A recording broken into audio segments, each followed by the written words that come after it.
Heavenly Father, good morning po.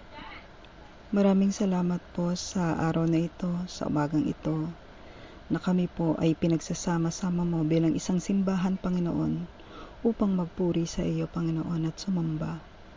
Sa kabila, Panginoon, ng krisis na pinagdadaanan namin na hindi kami pwedeng magsama-sama physically, binigyan mo po kami ng means through the modern technology para patuloy pa rin po namin kayong mapapurihan bilang isang simbahan, Panginoon.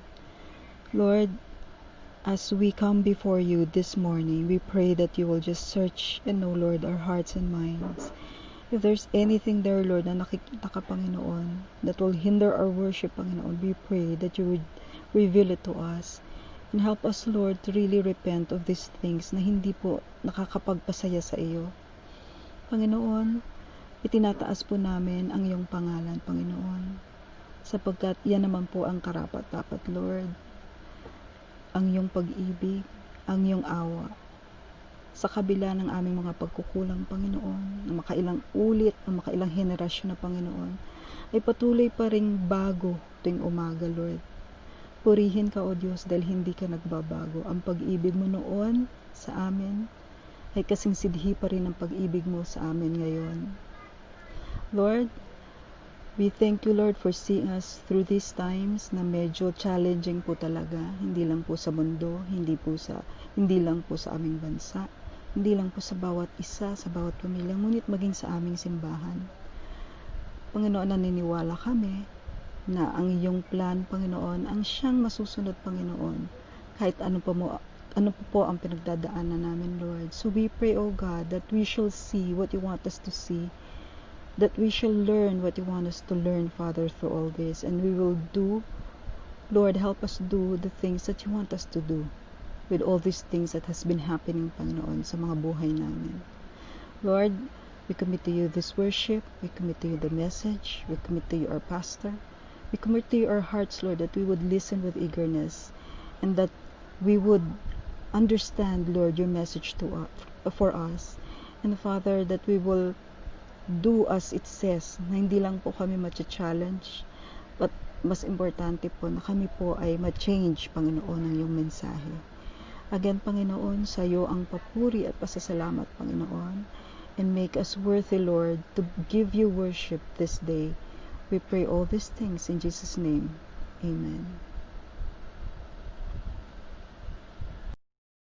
Ang talata po natin ay hango sa aklat ng mga gawa or Acts, chapter 12, verses 1 to 5. It was about this time that King Herod arrested some who belonged to the church, intending to persecute them. He had James, the brother of John, put to death with a sword. When he saw that this met with approval among the Jews, he proceeded to seize Peter also. This happened during the festival of the unleavened bread.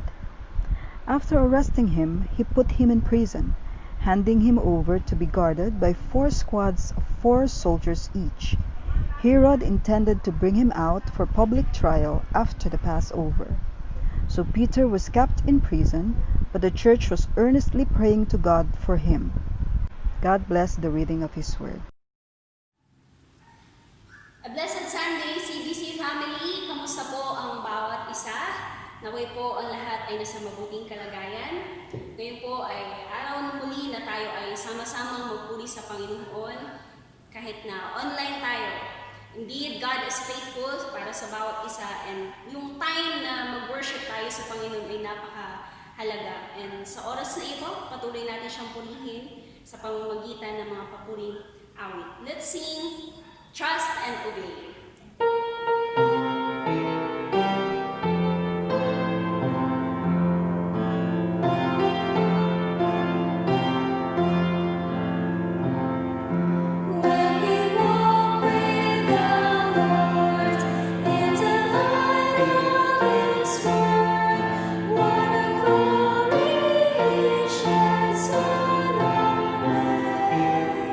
While we do His good will.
Para po sa huling awitin,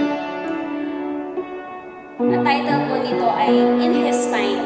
So, minsan po sa life natin, in-expect natin na best yung way natin. And then, if na-fail tayo, disappointed. But this song reminds us po na sa tamang panahon, at yung tamang panahon na yun, saan natin matatagpuan? Sa Panginoon lamang. So, during waiting, ano po yung dapat nating matutunan? is yung magtiwala sa Kanya. Kasi minumold niya tayo at alam natin na maganda yung kakalabasan nito. Awitin po natin to yung huling song na maging prayer ng bawat isa. Let's sing in His time. In His time,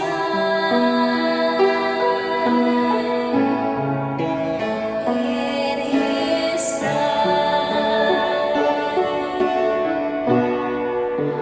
He makes all things beautiful.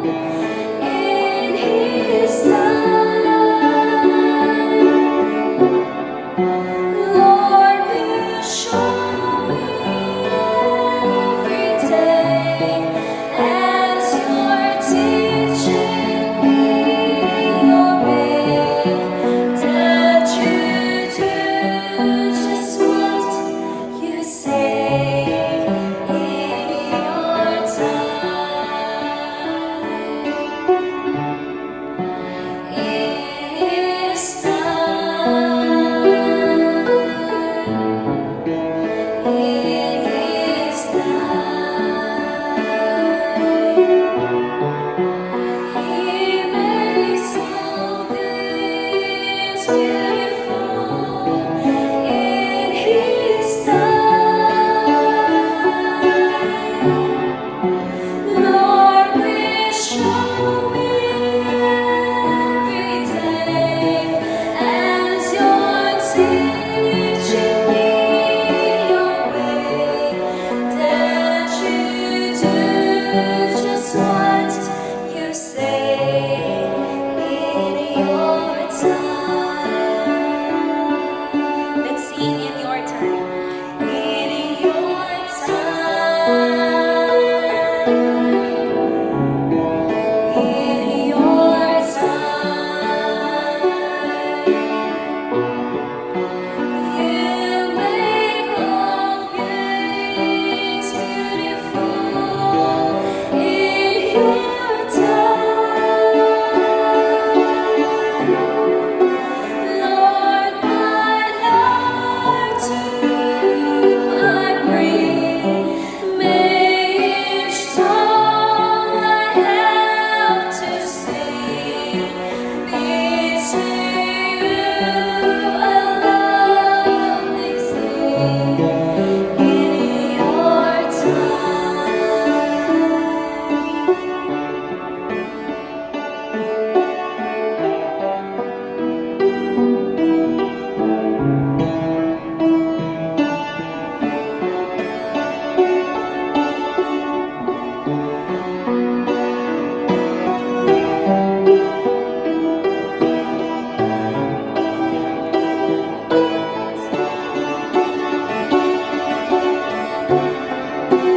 Lord, please show me every day as You're teaching me Your way, that You do just what You say in Your time.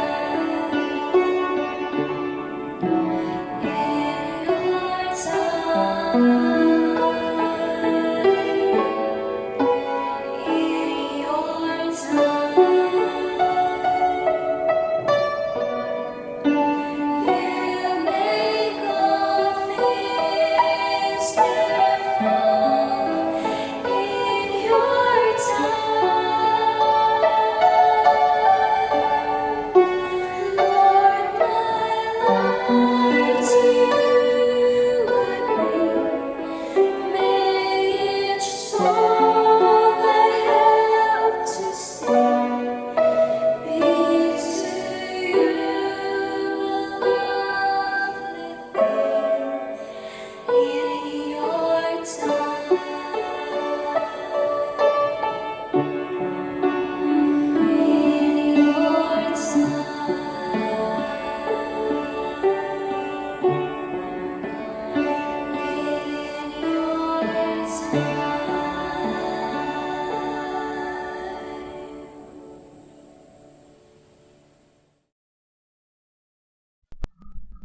Magandang umaga po sa ating lahat. Pagpapala ng Panginoon ang dalangin ko sa bawat isa sa atin. Tayo pong lahat ay manalangin. Panginoong Diyos, sa aming pagbubulita, samahan mo kami ng iyong banal na Espiritu. Nang sa ganoon, hindi lang po namin ito marinig, kung ito'y maisabuhay ng bawat isa sa amin. Sa pangalan ni Jesus, Amen. Nagpapatuloy po ang krisis sa buong mundo. Ilang buwan na, kalahating taon na po. At ang krisis na ito ay nanganak ng marami pang mga krisis. Kabuhayan, krisis sa loob ng sambahayan, krisis sa kalusugan, sa kinabukasan, sa pag-aaral, sa edukasyon, sa maraming bagay sa buhay. Mga krisis na kinakaharap natin. Ang iba't ibang mga krisis na kinakaharap natin ngayon. Mga krisis na minsan ay nagpapatakot sa atin, ayaw na nating lumabas. Minsan mga krisis na nagpapahina sa atin. At minsan hindi lang krisis sa labas ang nararanasan natin, maging krisis sa ating mga kalooban. Paano natin haharapin ang mga krisis na ito? Ito po ang pag-uusapan natin sa loob ng buwan ng Setyembre. Paano natin mararanasan ang pag-iingat ng Panginoon sa gitna ng krisis na ito?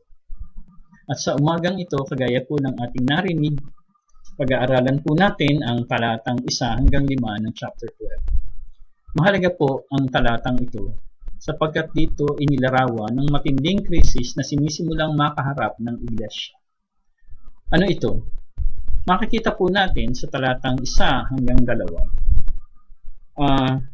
Ang sinabi ng panahon ding yon, sininimulan ni King Herod ang pag-atake sa ilang members ng church. Pinapatay niya si James, yung kapatid ni John, gamit ang espada. Nung nakita niyang natuwa ang mga Diyos sa ginawa niya, si Peter naman ang pinanghuli niya. Nangyari to ng piyesta ng unleavened bread o yung tinapay na walang lebadura. Ano po ang makikita natin sa talata? Binabanggit po ng talata na iyong panahon yun, it was a time of problem for the church. It was a time of the problem of persecution led by King Herod. By the way, who is King Herod? Si Herod po ay hindi talaga Hudyo. Si Herod ay nanggaling sa pamilya ni Esau na naging Edom. Kaya si Herod po ay Edomian. Ayaw sa kanya ng mga Hudyo sapagkat siya nga ay dayuhan. Kaya naging hari lang po siya, yung actually si Herod the Great, tapos ito po ay si Herod Agrippa. Si Herod the Great, naging hari lang siya, inappoint lang siya ng Roman government na maging tagapamahala doon sa Palestinian region. Kaya then later, inappoint niya ang sarili niya as King of the Jews. Siya ay kinilala niya ang kanyang sarili na hari. Kaya ayaw sa kanya ng mga Hudyo. Ngayon, ang naging reaction niya, dahil ayaw sa kanya ng mga Hudyo, gagawin niya ang lahat para matuwa sa kanya mga Hudyo. Nagkataon po na nung time na yon ay galit na rin ang mga Hudyo sa mga Kristiyano. Kasi dati ang mga Christians ay dati nilang members, dati nilang kasama sa pananampalataya. Pero, umalis sa kanila. So, anong ginawa? Nagalit sila sa mga Christians. At, dito, ang sabi, pinapatay ni Herod si James. Nang narinig niya na natuwa, hindi pa siya nakontento. Pinahuli din niya si Peter. So we see here the problem of persecution. May persecution. Pine-persecute ng mga Hudyo ang mga Christians. And not only that, kahit si Herod ay sumali na at katunayan siya nagpapatay. At natuwa ang mga Hudyo, so natuwa rin si Herod. So we see here a problem. Si Herod po ay isang halimbawa ng mga leaders na people pleaser. Si Herod ay isang halimbawa ng mga leaders na uhaw sa dugo. At si Herod ay isang halimbawa ng mga tao na ginagamit niya yung religious hatred. Divide and conquer. Ginagamit niya yung religious hatred, yung galit ang mga Hudyo sa mga Christians, at dahil doon, Pinag-aaway-away niya, and then sumali pa siya, pinapatay niya si James. So yun po ang matindi. Not only that, makikita rin po natin na sa verses 3 to 4 o hanggang 3 to 5, ang sabi, pinakita naman na nahuli si Peter, hinuli si Peter, at pagkahuli kay Peter, kinuha siya.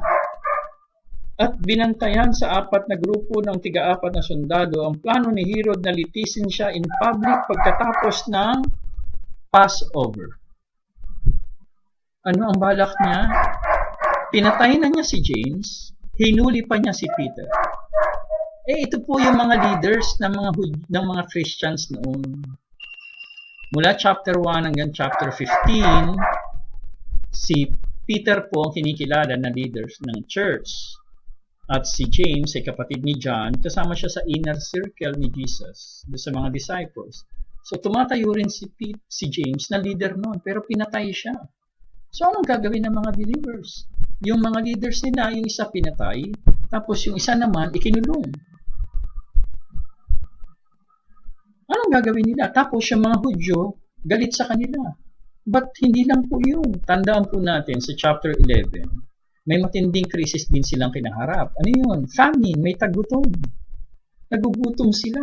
Kaya nga nagpadala ng tulong ang mga kapatid from Antioch para makatulong sa kanila. At sinong mamamahala? Yung mga elders, yung mga apostles, kasama sa pamamahala. Katungkulan nila yun noon. Tapos yung mga leaders na inaasahan nila, yung isa namatay, yung isa ikinulong. Paano na? Tapos may tagutom. Pagkatapos, magsusumbong ka ba sa governor? Yung governor, yun nga, incompetent ang tingin nila kay Herod and violent, corrupt, baka ipapatay pa sila.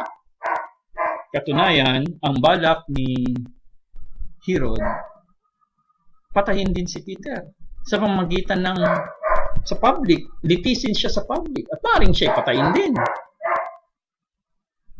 Anong mangyayari sa church? Anong nangyayari sa kanila? Paano sila? Ang daming problema na kinakaharap ng mga mananampalataya ng pagkakataon ito. Yung mga leaders nila, pinatay, kinulong, tapos galit sa kanila yung mga Hudyo. Wala silang kapangyarihan. Kasi ang tumatayo ng mga leaders nila noon, yung mga Pharisees, yung mga scribes, pero wala na sila sa Judaism. Pagkatapos, yung governor nila, corrupt, violent, tapos gugutom sila, may famine. Hindi ba natin nakikita yung ganoong sitwasyon? Ang tindi ng problema na kanilang kinakaharap. Nagugutom na sila, wala pa ang mga leaders nila, pinapatay, hinuhuli, pine-persecute sila, nagagalit ang mga Hudyo sa kanila, saan sila pupunta? Hindi ba ito'y salamin na nararanasan din natin ngayon? They experience sa attacks. The church was not exempted from problems and troubles. And perhaps the believers during those times didn't know anong mangyayari sa kanila in the future. Tandaan natin, medyo bago pa lang sa nanampalataya. But dahil kahit bago sila, yung mga leaders sanang tutulong sa kanila. Pero ganun nga ang nangyayari. And then, sa politics, yung si Herod, nakikita po natin, marahil ganito nararanasan natin. Marahil hindi naman tulad ni James na pinatay, hindi naman ni Peter nandun tayo sa kulungan, pero deep within us, there are times that we are worse than Peter in prison or James in his death. We're also persecuted. We're also limited by so many things in life. Ang dami po nating nararanasan. And perhaps, nararanasan din natin na maraming taong nagagalit sa atin o kaya naman sa ating trabaho, sa ating pag-aaral, sa ating personal na buhay, sa ating tahanan, kahit sa iglesia, sa ating bansa.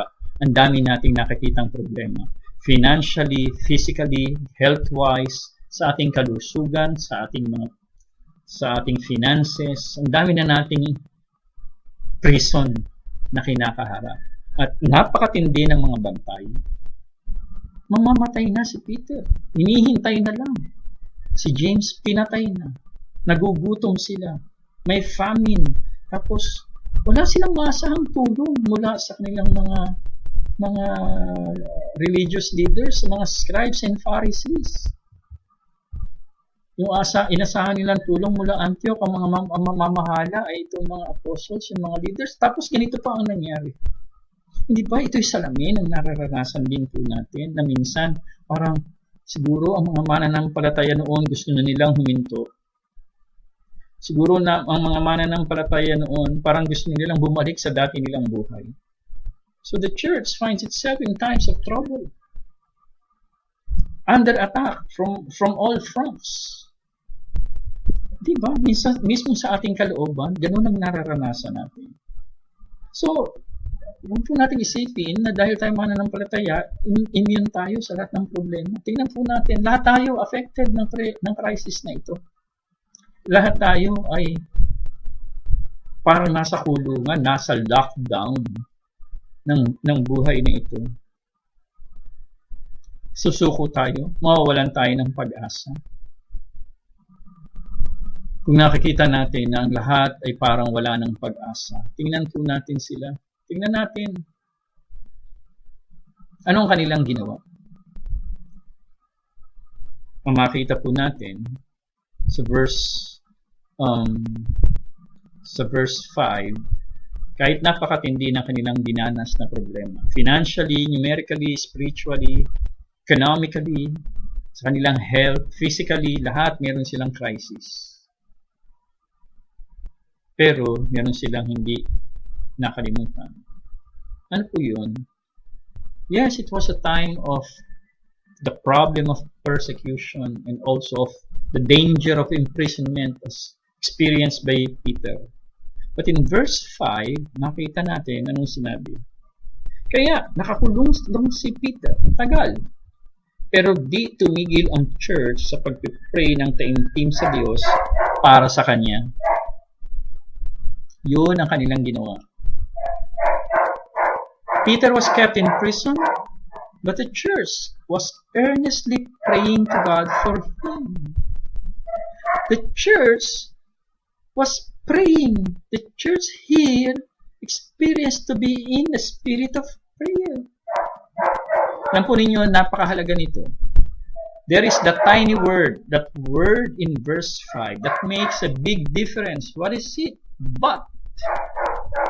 Parang sinasabi, yes, Peter was in prison, but the church was praying. Yes, the situation looks desperate, but the church was earnestly praying. It looks as though Peter might be put to death, but it looks as though the fledgling church might be destroyed, but the church was earnestly praying. Kaya yung iglesia hindi natinag, yung iglesia ay hindi natakot. Sa Pinoy New Testament, kaya nakakulong lang si Peter, pero di tumigil ang church sa pagpipray ng taimtim sa Diyos para sa Kanya. Alam po ninyo, may mga pagkakataon ng mga krisis ay pinapahintulutan ng Diyos para tayo ay magsama-sama sa panalangin. Magkaisa sa panalangin. The church lifted its collective voice and prayed to God. Tingnan po natin, it was really a fervent prayer. Tuloy-tuloy na panalangin. It was a prayer that was made without ceasing. Yun po ang talagang sense. Kahit yung salitang Griego, it's continuing action.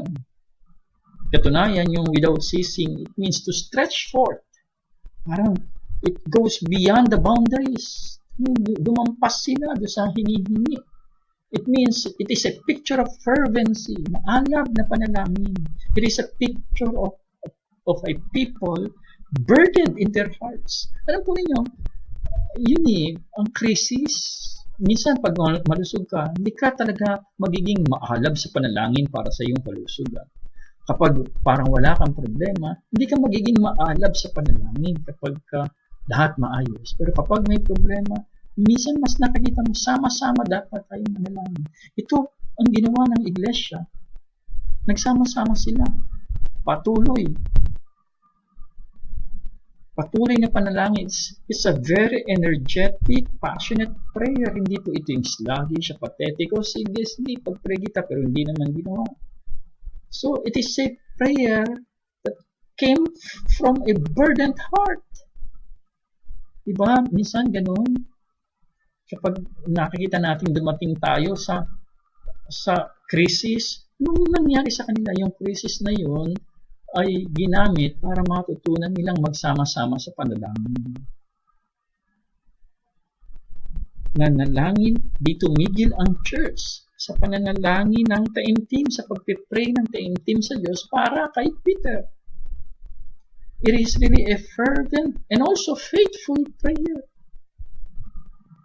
It's a prayer of faith addressed to God. Hindi pa po nila alam ang magiging sagot ng Panginoon. Of course, ngayon alam na natin, starting verse 6 hanggang 24, yung power ng Diyos ay magmamanifest. Pero sila noon, during this time, hindi pa nila alam. Huwag po natin isipin na isang gabi lang silang nag-pray. Kasi po, matagal na nakulong si Peter. Siguro araw o linggo at least. Ang kanilang naranasang linggo o sabi ng iba ay maaaring inabot ng buwan.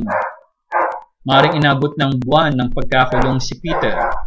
Pero, tuloy-tuloy sila sa panalangin. Tuloy-tuloy sila sa paglapit sa Panginoon para sa Kanya. Di po kaya isa ito sa dapat nating isabuhay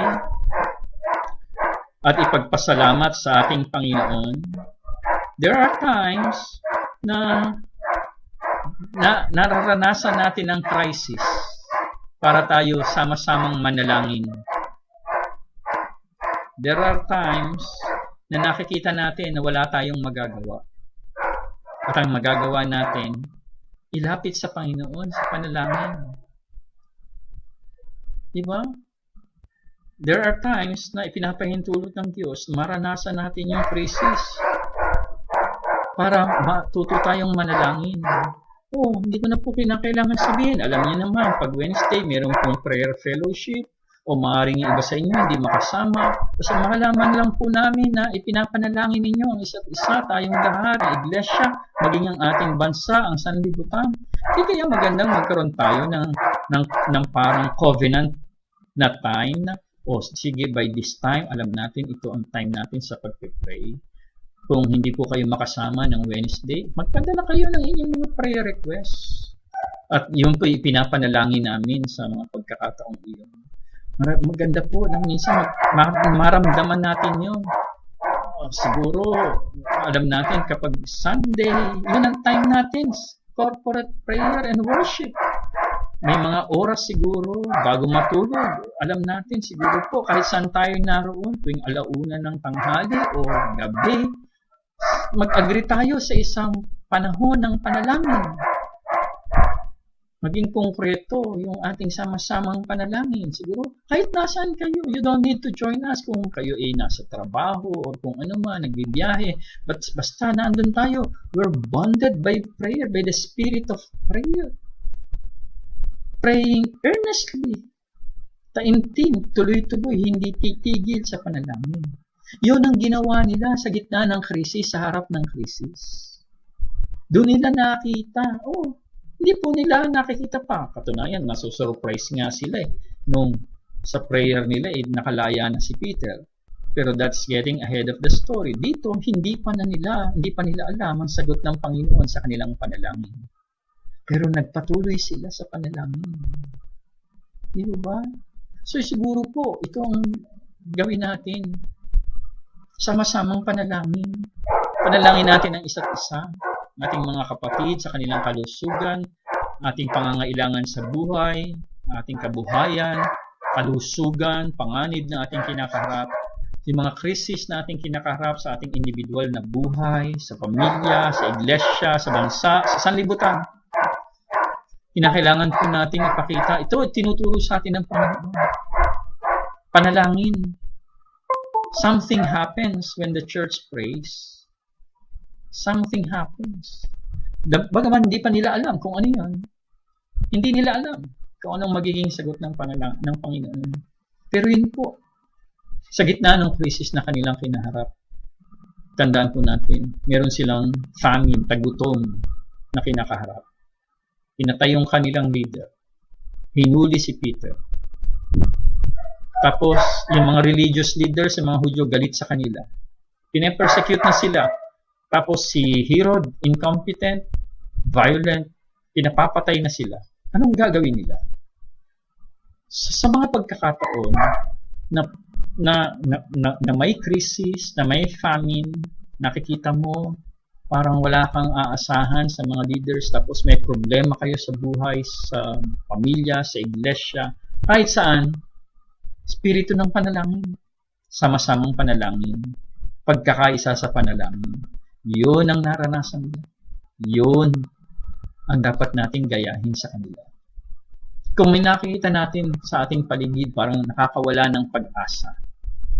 Kung sa kabila ng lahat saan tayo pumunta, ang daming mga problema. Kahit saan tayo humarap, nandoon ang krisis, nandoon ang problema.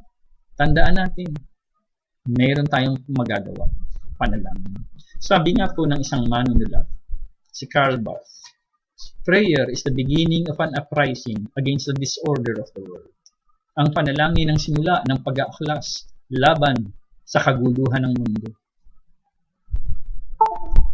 Kung may nakikita tayong problema sa ating sarili, ipanalangin. Kung may nakikitang problema sa pamilya, ipanalangin. Kung may nakikitang problema sa iglesia, ipanalangin. Sa mundo, sa bansa, ipanalangin. Sama-samang ipanalangin. Pagkakaisa sa diwa ng panalangin. Hindi titigil sa panalangin ng taimtim. May magagawa sa gitna ng krisis. Panalangin. Ilapit sa Panginoon. Lagi siyang nakikinig. At tandaan po natin, hindi pinababayaan ng Diyos ang kanyang mga lingkod na lumalapit sa Kanya. Amen.